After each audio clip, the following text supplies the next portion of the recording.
eers in gebed.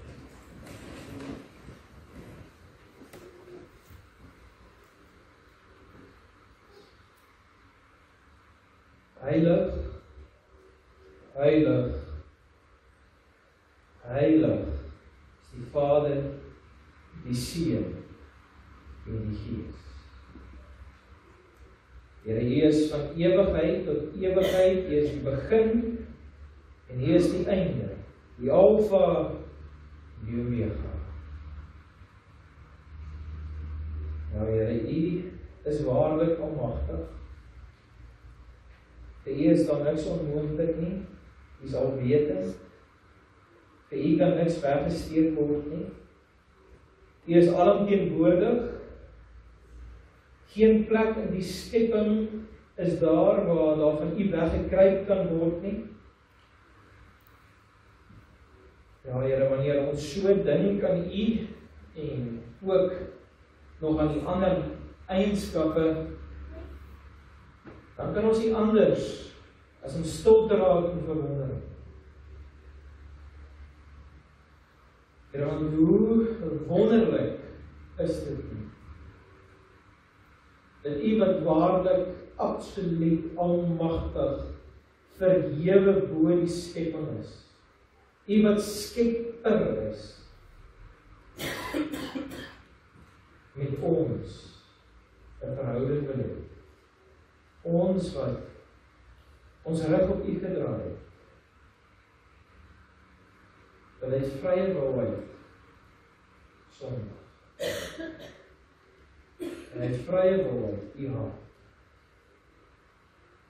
Ja, Here, wanneer ons so dink aan U en aan ons, dan word ons stil.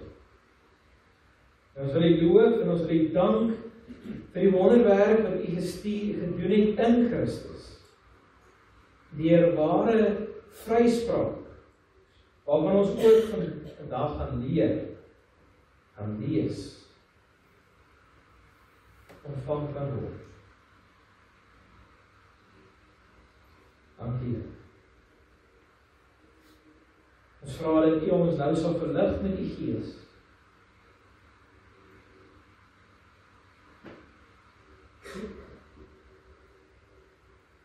Dat U alle steurnisse sal wegneem. En dat ons waarlik 'n lewensveranderende byeenkoms hier in U troonsaal sal beleef. Waar ons eerstens gevoed word deur U, maar ook waar ons deur U in staat gestel word om U te kan doen. Ons wil dit in ons naam nie, maar in die naam van ons Verlosser, ons Saligmaker, Koning Jesus Christus. Amen.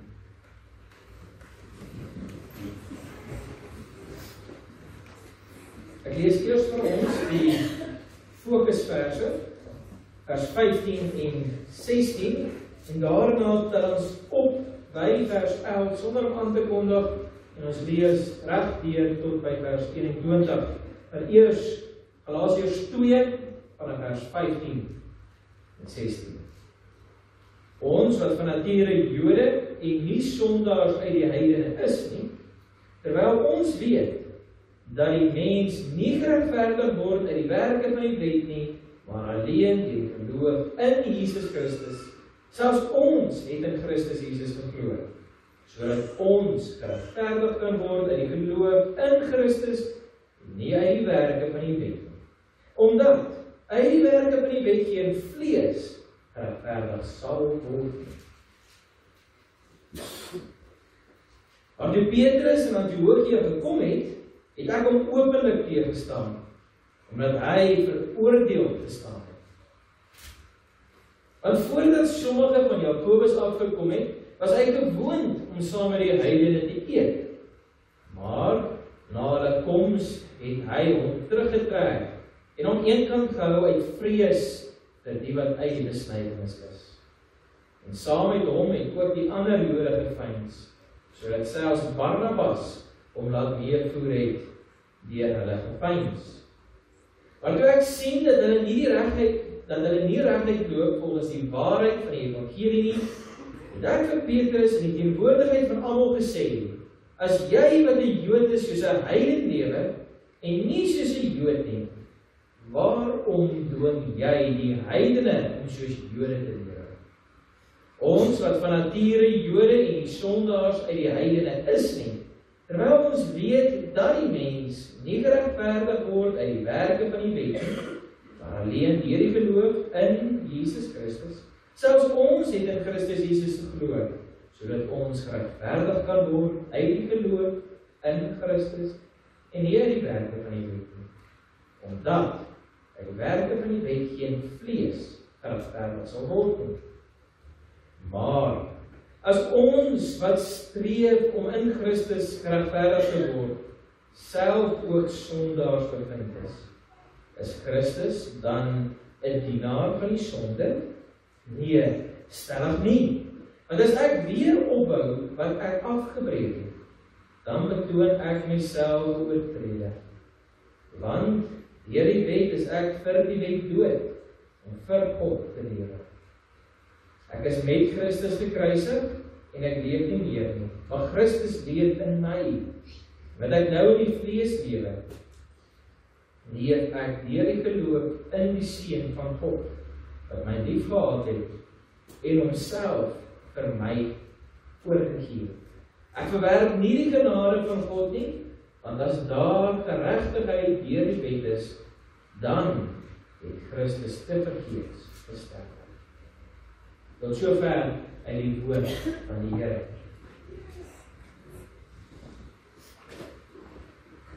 Geliefde gemeente van ons Here Jesus Christus, as jy vandag sou sterf, waarheen sal jy gaan?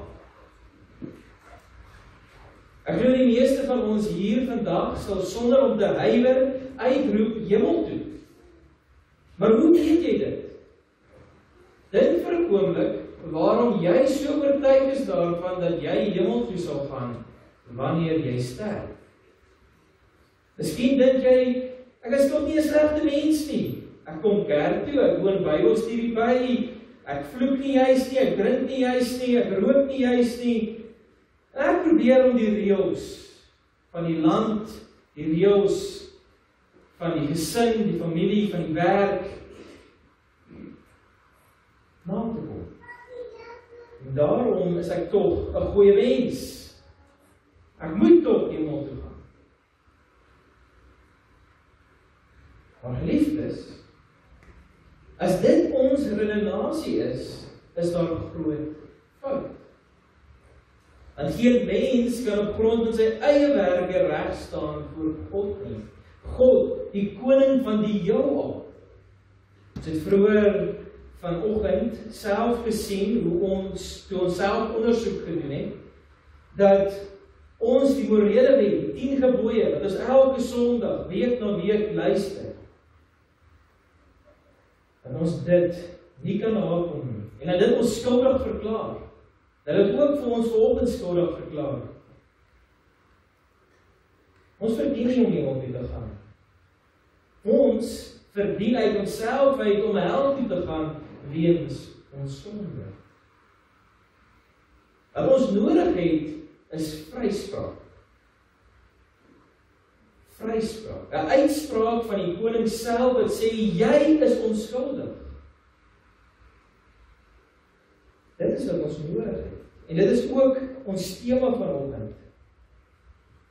Jy ontvang vryspraak voor God, deur geloof in Christus. Hoe ontvang jy dit? Deurdat Christus jou valse weet tot vryspraak ontmasker, en deurdat Christus jou laat deel in die ware weg tot vryspraak. En dit is ook die 2 punte van vanmôre se prediking.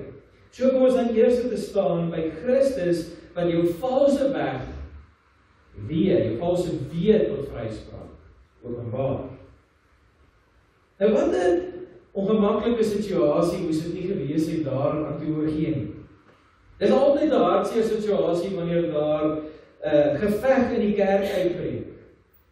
Ons almal het al gehoor van groot kerkgevegte waar daar skeurings plaasgevind het, waar daar mense uit die kerk uit weg is. Dis altyd 'n hartseer verhaal. Dis seer.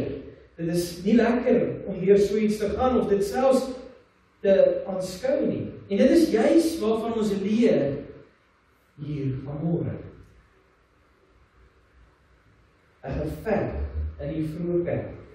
Daar in Antiochië. 2 apostels, 2 vriende, werklike pilare van die kerk. Hulle begin voor almal met mekaar te beklei. Petrus het uit vrees vir die mense nie meer in lyn met die evangelie geleef nie. Aanvanklik het hy die evangelie in Antiochië uitgeleef. En hy het dit gedoen deur saam met die heidene te eet en te drink. Hy het nie verwag dat hulle die werke van die wet moet nakom om vryspraak te ontvang. Dit was nie 'n vereiste wat hy gestel het vir hulle nie. Maar dit verander egter alles met die aankoms van mense van Jakobus. Dis mense wat waarskynlik onder sy prediking tot bekering gekom het. Dis mense van Jakobus. En hulle kom daar aan in Galasië, of in Antiochië, en alles verander. Petrus raak bang vir wat hulle van hom gaan dink. Daarom onttrek hy homself van die bekeerde heidene. Hy begin selfs om saam met hierdie Jode aan te dring dat die heidene moet die werke van die wet nakom as 'n vereiste om vryspraak te ontvang. Dit beteken dat saam met Christus se versoening mense steeds dink dat hulle die werke van die wet moet nakom om deur die hemelse koning vrygespreek te word. Paulus verwys hier met werke van die wet na mense wat hulle self wil aanvaarbaar maak deur spesifieke dinge soos waarvan ons hier lees in Galasiërs, besnydenis, die feeste, die Joodse feeste wat nog onderhou moet word en die wette van Moses. Geliefdes, net so het die Galasiërs die ware evangelie gehad. Maar intussen het daar mense in die gemeente binnegekom met 'n ander evangelie. Iets heeltemal anders as wat die kern van die evangelie is. Net soos wat daar aan Antiochië gebeur het. 'n Ander evangelie word verkondig. En dit is waarom Paulus juis vir die Galasiërs vertel van hierdie onderonsie wat daar in Antiochië plaasgevind het, om vir hulle te leer daaruit. Want hy sien dieselfde infeksie wat vir Petrus en vir Barnabas weet gekry het in Antiochië, ook nou wortel skiet in Galasië. Hy konfronteer nie vir Petrus vir sy eie eer nie, maar hy doen dit vir die eer van die koning Jesus. Hy vermaan Petrus, want Petrus moes van beter geweet het. Petrus was 'n disipel van Jesus. Hy was daar met al die prediking van Jesus. Hy het alles gesien wat Jesus gedoen het, hy moes van beter geweet het. Maar nou het sy optrede om weer onder die werke van die wet laat val. Deur sy optrede maak hy asof dit absoluut noodsaaklik is om die werke van die wet na te kom om vryspraak te ontvang. Maar die Gees is hier in Galasiërs besig om die swaard twee kante te swaai. Eerstens is die Gees besig om deur Paulus die suiwer evangelie te verkondig. Hy spreek eerstens die bekeerde heidene aan. Want jy sien, die bekeerde heidene kon nou onder 'n wanopvatting kom dat na 'n verkeerde evangelie toe. Hulle kon mislei word daarin. Want jy sien, die heidense wêreld het 'n wanopvatting van aanbidding gehad. Hulle het godsdiens en werke onafskeidbaar van mekaar gesien. Veral die idee om gode deur offers en rituele te paai, was vir hulle alledaags. Petrus se optrede kon dit laat lyk het, asof die Christendom maar net nog 'n vorm was van hierdie antieke heidense godsdiens, waar hulle iets doen vir die God en die God doen iets in ruil. En om dit te keer, verkondig die Gees deur Paulus die suiwer evangelie. Maar aan die ander kant vermaan hy ook die Jode soos Petrus, wat met hierdie ander evangelie kom, en hy wys vir hulle dat die Joodse werke wat daar is, jou nie in die regte verhouding met die koning stel. En Paulus en Petrus was Jode, hulle was gebore onder die verbond. Op die eerste dag was hulle besny, hulle het al die werke van die wet onderhou. Maar tog ontvang hulle nie daardeur vryspraak. Die werke van die wet kan jou nie geregtigheid bied nie. Dit het nie die krag daarvoor. Maar liewe gemeente, die gevaar waaraan ons nou is dat ons baie maklik die vinger kan terugwys na Petrus en na Galasië. Ons kan miskyk dat ons hier vandag nie veel beter is. Ons sit dan met dieselfde sondige natuur. Ons wil glo dat ons iets kan bydra. Al is dit net 'n klein druppeltjie in die emmer van ons verlossing, wil ons ietsie bydra om verlos te word. Ons wil nie begryp dat ons totaal en al afhanklik is van God se genade vir verlossing. Ons besef nie dat ons niks kan bydra tot die redding. Ons probeer altyd iets by die evangelie voeg. Die gevolg is, ons ontwikkel 'n Christus plus teologie. Jy moet 'n Christus glo, maar saam met Christus moet jy daarom ook die tradisie volg. Jy moet 'n Christus glo, maar saam met Christus moet jy daarom deel wees van 'n sekere volk, 'n sekere afstamming. En so kan ons aangaan. Ons probeer verlossing bewerk deur ons eie bydrae. Jy sien, wanneer ons goeie werke doen om iets te verdien daaruit, is dit dikwels gegrond in hoogmoed. Ons ag onsself beter as iemand anders. Dis die wortel meestal daarvan. Daarom wil ons goeie dade doen, om te wys, ek is beter as hy. Ek is beter as hy. En dit gaan nie oor die eer van God nie. Ek is daarom beter as jy, want ek gaan elke Sondag kerk. Jy moet toch vir iets stel, dit was by myself. Ander kere doen ons goeie werk uit vrees uit. Uit vrees vir die straf van God. Geliefdes, kom jy dalk weekliks kerk toe uit vrees? Dink jy gaan gestraf word as jy nie kom nie?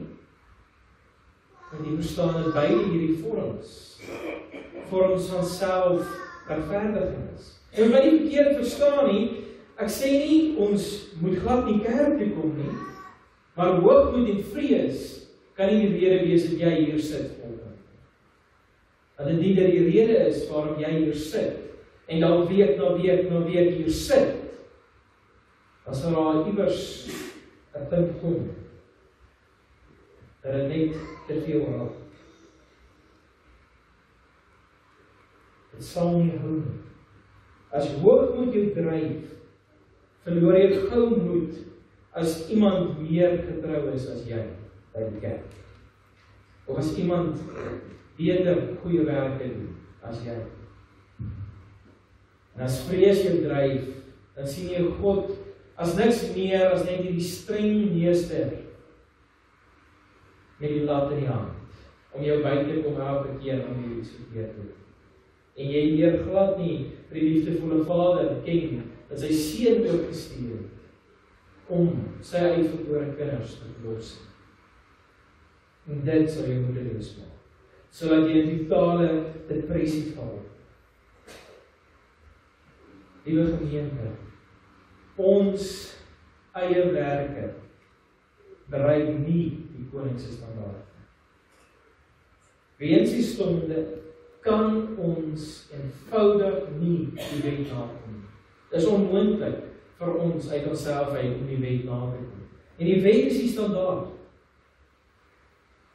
Ons leer ook later in Galasiërs dat wie deur die wet gered wil word, die wet heeltemal moet onderhou. Jy kan nie net kies wat se dele jy wil onderhou. Jy moet hom totaal en al onderhou. En dis belangrik om te onderhou. Ons kan dit nie doen. Selfs ons beste werke is nie goed genoeg nie. Daarom verdien ons die ewige straf. Die koning oordeel egter nie met 'n onbillike standaard. Die standaard wat hy gestel het, onderhou hy self. Hy word mens. Hy leef die volmaakte lewe. Hy onderhou al die werke van die wet, die besnydenis, die feeste, die 10 gebooie. Elke faset daarvan onderhou hy.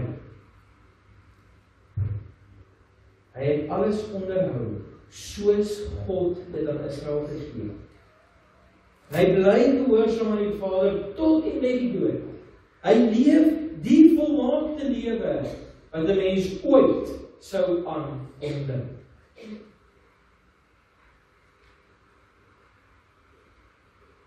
Hy hou die hele wet, al 3 die dele daarvan, burgerlik, seremoniële en morele wette.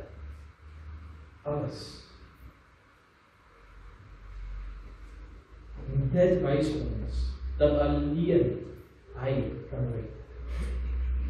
Geen wet kan dit doen. Alleen hy wat die krag het om die wet in volle na te kom, het die krag om jou te red. Niemand anders. Net hy kan jou regverdig verklaar. Hy wat reeds deur die regter regverdig verklaar is. Nie jou Bybelkennis, jou herkoms, jou kerkverband, jou volksafstammeling, of jou goeie werke. Niks van dit kan jou regverdig verklaar. Die koning se volmaakte heiligheid openbaar egter jou en my gebrekkigheid. In hom vind ons ware waarheid, opregtheid en geregtigheid. Dit openbaar ons eie gebroke. Dit is soos om 'n moderne skildery met 'n klomp verfspatsels op te hang, dan 'n Pierneef of 'n Rembrandt. Aanvanklik lyk hierdie moderne skildery baie mooi. Maar wanneer jy in verwondering staan voor die Pierneef of die Rembrandt, dan kom al die gebreke van die moderne kuns na vore. Jy sien al die tekortkominge. So ook, wanneer jy in aanraking kom met die volmaaktheid van die koning, dan besef jy hoe ver jou eie werke tekortskiet. En dit laat jou in nederigheid besef. Wanneer jy die skoonheid van Jesus Christus sien, dan verander dit hoe jy na jou eie werk kyk. Indien ons weer kyk na die voorbeeld van kerkbywoning, dan besef jy vinnig dat jou betrokkenheid in die gemeente baie gebrekkig is. Dit skiet ver te kort.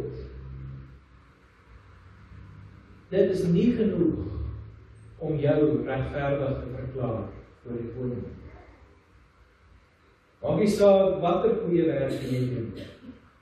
As jy dit doen soos die Jode hier, het die doel om vryspraak te kry, dan is dit te vergeefs. Dis nutteloos. Dat jy gaan niks daaruit kry nie. Jy gaan nie deur jou eie werke vryspraak kry nie. dis nutteloos. Geliefdes, watter ekstra dinge doen jy om jou eie verlossing te bewerk? Wat se dinge het deur die jare ingeglip sonder dat jy dit besef het? Dalk tradisie, dalk die gewoonte om goeie werke te doen. Wat het ingesluit? Ons almal het daar iets dat ons dink saam met Christus nodig is om ons te verlos. Maar Christus ontmasker nie net jou valse weë tot vryspraak. Hy bied ook vir ons die ware weg tot vryspraak. Deur die kruisdood vind die grootste wonder van die geskiedenis plaas. Christus neem die sonde wat ons gepleeg het weens die verbreeking van die wet op hom. En hy het daaroor ten volle. Terselfdertyd gee hy ons die volmaakte lewe. Die lewe wat ons valse weë openbaar. En daarmee, met hierdie lewe wat hy geleef het, wat hy vir ons gegee het, hoe staan ons voor die koning? En op grond daarvan word ons geoordeel.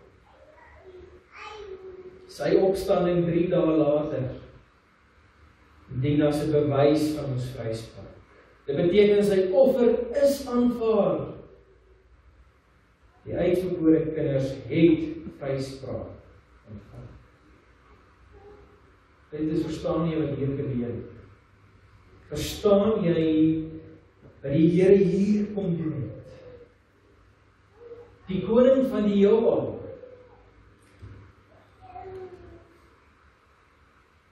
hy wat alleen regverdig oordeel, kom staan self voor jou.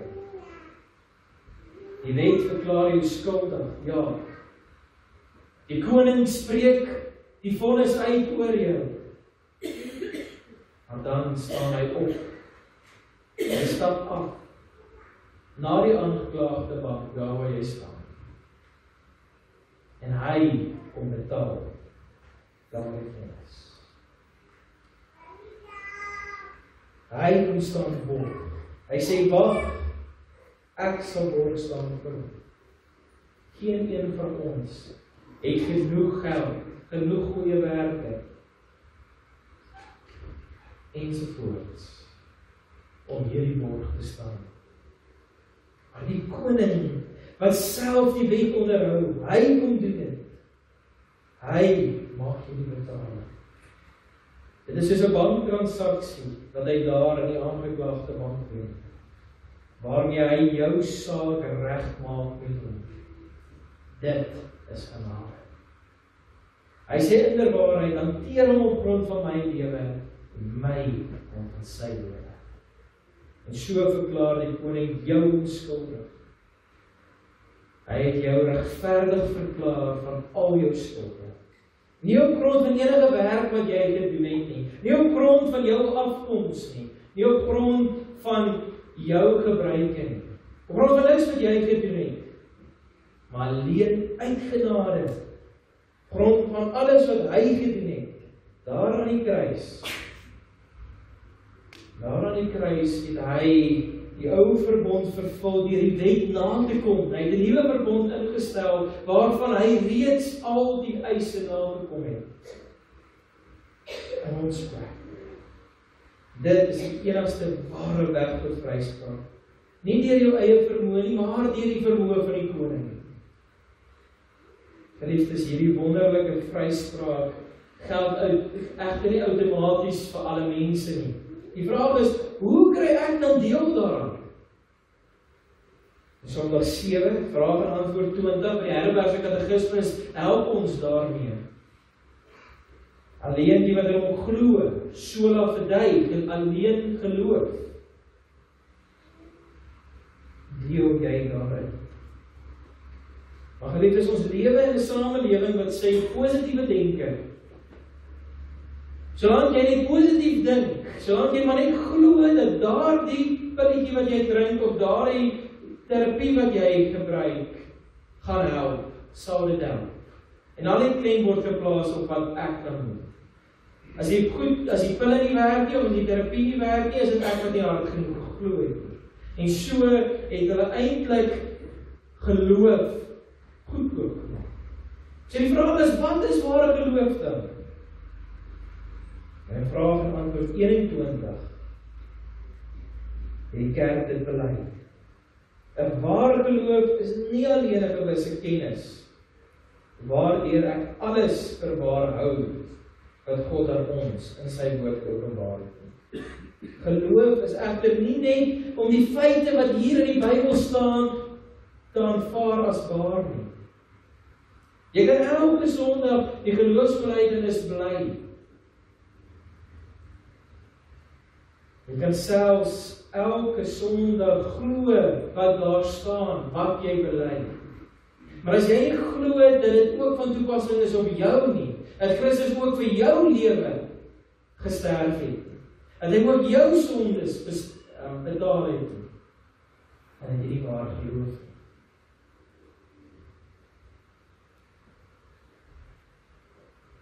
Geloof is nie net 'n kennis van die Bybel nie. Dis veel meer as dit. Geloof is hartsaak. Van 21 gaan verder. Dit is ook 'n vaste vertroue wat die Heilige Gees deur die evangelie in my hart werk. Dat nie alleen aan ander nie, maar ook aan my vergewing van sondes, ewige geregtigheid en saligheid deur God geskenk is uit loutere genade, alleen ter wille van die verdienste van Christus. Ware geloof kom dus nie uit jouself. Ware geloof word deur die Gees binne jou bewerk. Dit is om te vertrou op dit wat in die Bybel staan. Om te vertrou dat my sondes ook vergewe is. Om te vertrou dat dit wat hier staan ook my verhaal is. Dis ook my geskiedenis. Ek is deel hiervan. Dis nie iets daar in verlede nie. Dis nie iets wat vir iemand anders is. Dis ook vir my die waarheid. Om te vertrou dat ek ook op grond van Christus se lewe vryspraak ontvang voor die koning. Onthou, geloof as sulks is nie 'n werk om regverdig te word nie. Ons moet nie geloof weer as 'n werk sien. Dit is bloot 'n middel tot Christus wat ware vryspraak bied. Ware geloof is om jou afhanklikheid van Christus te verklaar. Jy besef jy is totaal en al afhanklik van hom. Jy vertrou nie meer op jouself vir verlossing, op jou eie vermoë nie, op jou gereelde kerkbywoning, op jou daaglikse Bybelstudies, op jou goeie dade nie. Jy vertrou nie daar. Jy vertrou op Jesus Christus, die regter en die koning wat in jou plek die skuld gedra het, wat die wet nagekom het, wat 'n transaksie deurgevoer het wat jy en ek nooit kon doen. Juist hierdie afhanklikheid van Christus is vir ons moeilik. Dit gaan teen ons natuur in, of ons onsself geleer is. In Engels het hulle die vieslike term van control freak. Dis iemand wat altyd in beheer wil wees. Die skokkende van alles is dat elkeen van ons ook so is as dit by verlossing kom. Ons wil altyd in beheer wees. Ons weet altyd van beter hoe mense werklik verlos gaan word. En ons ignoreer wat die Here vir ons sê in sy woord. Ons weet altyd die beste.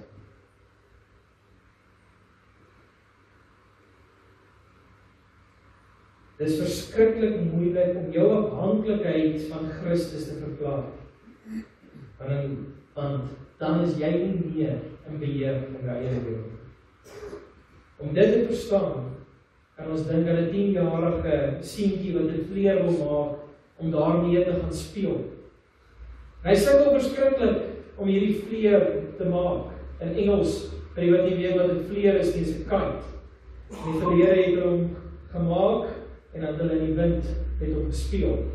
Die seentjie wil met hom gaan speel, maar hy weet nie hoe om dit te maak nie, en sy pa sien dit. En hy gaan maak vir hom hierdie vleer, sodat die kindjie dit kan geniet, sonder om dit hoef te maak, want indien hy dit moes maak, dan sou hy nooit dit kon geniet nie.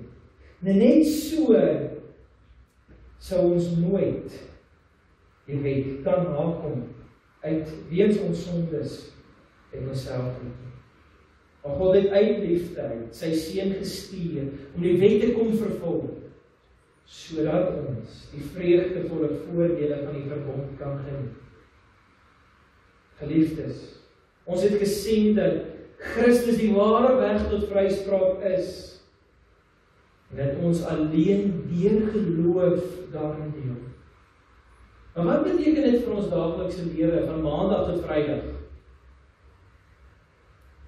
Wat beteken dit? Dit beteken dat wanneer ek in geloof sien hoe hy daar vir my hang aan 'n houtkruis, hoe daar die graf leeg is, en ek dit glo en werklik weet dat dit waar is, dat my sondes vergewe is, dat ek vryspraak gekry het by die koning, dan verander dit my lewe. Totaal en al. Aan die een kant vernietig dit my trots, want ek kan uit myself uit nie myself verlos nie.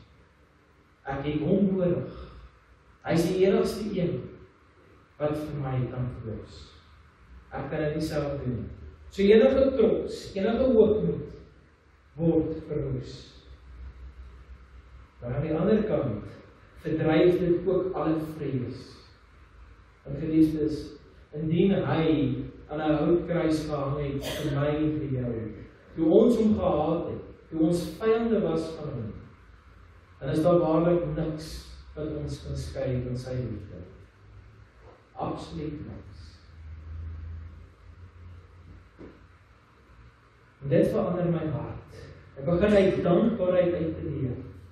Dit beteken dat by die werk is ek eerlik met kliënte. By die huis is ek eerlik met my gesin, my vrou, my kinders. Ek verskree hulle nie. Ek tree liefde op teenoor hulle. Nie om myself beter te laat voel nie om daardeur iets te kry nie, maar ter wille van God. Is verander deur die skoonheid van God, wat ek hier gesien in Christus. Ek is verander daardeur.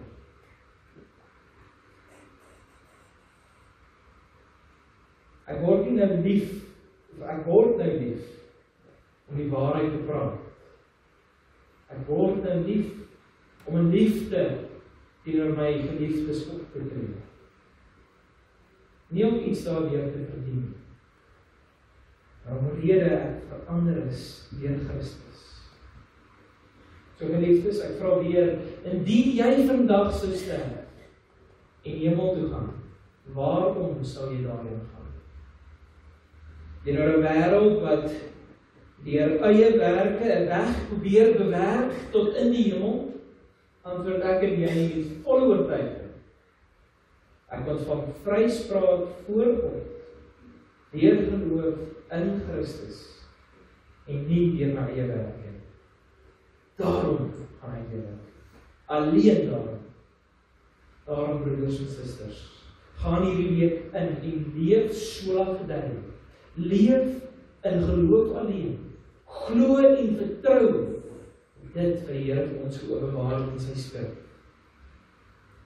So word ons verander na sy beeld. Leef in geloof alleen. Amen. Kom ons verenig in gebed.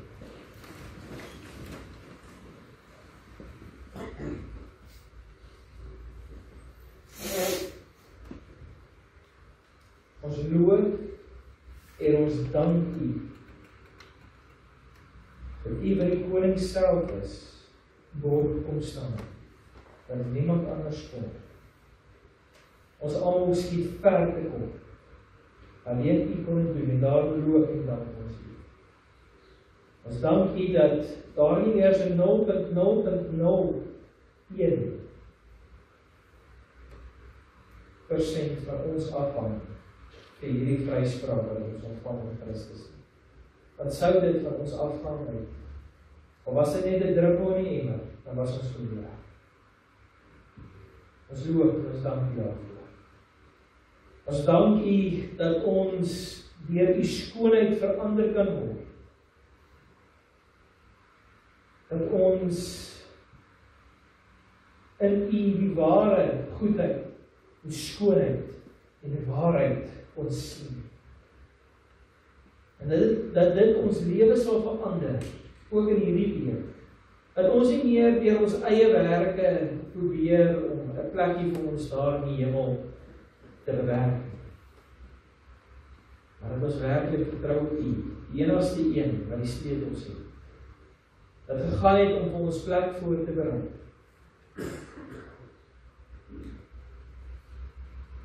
En besonder, dink ons vanmôre aan hierdie gemeente. U ken elkeen se uitdagings, elkeen se omstandighede, elkeen se beproewings. En ons vra dat